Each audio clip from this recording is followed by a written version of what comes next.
నరేంద్ర మోడీ గారి 11 సంవత్సరాల పరిపాలన చాలా అద్భుతంగా సాగింది. వారికి 11 సంవత్సరాలు విజయవంతంగా పూర్తి చేసినందుకు శుభాకాంక్షలు. ముఖ్యంగా రక్షణ రంగంలో వారి వారి మార్కు చాలా గొప్పది.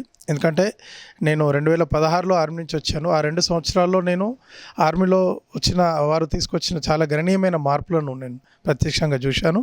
ఇప్పుడు బయటకు వచ్చిన తర్వాత కూడా చూస్తున్నాము. వారు దేశ రక్షణ విషయంలో ముఖ్యంగా ఆర్టికల్ 370 విషయంలో ఒక సాహసోపేతమైన నిర్ణయం వారు తీసుకోవడం, అదేవిధంగా సాధారణ పరిపాలన విషయంలో కూడా ముఖ్యంగా మన తెలంగాణలో దేశంలోనే అతి తక్కువ రైల్వే కనెక్టివిటీ ఉన్న రాష్ట్రం ఈరోజు తెలంగాణ.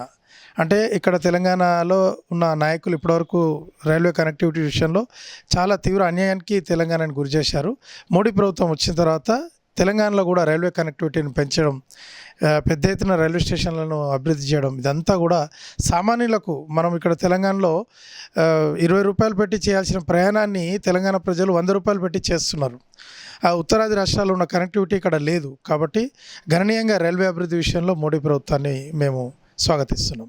ఆపరేషన్ సింధూర్ విషయంలో కూడా మోడీ ప్రభుత్వం చాలా వ్యూహాత్మకంగా, చాలా చాకచక్యంగా అసలు ఎంత మేరకు దాడి చేయాలి, అసలు ప్రపంచంలో పాకిస్తాన్ ఏ విధంగా ఏకాకి చేయాలి, చాలా వ్యూహాత్మకంగా ఒక గొప్ప రాజనీతిజ్ఞుని చేతిలో ఈరోజు దేశం ఉంది అనే ఒక పెద్ద ఉదాహరణ మనకు ఆపరేషన్ సింధూర్ ద్వారా మోడీ ప్రభుత్వం అందించింది.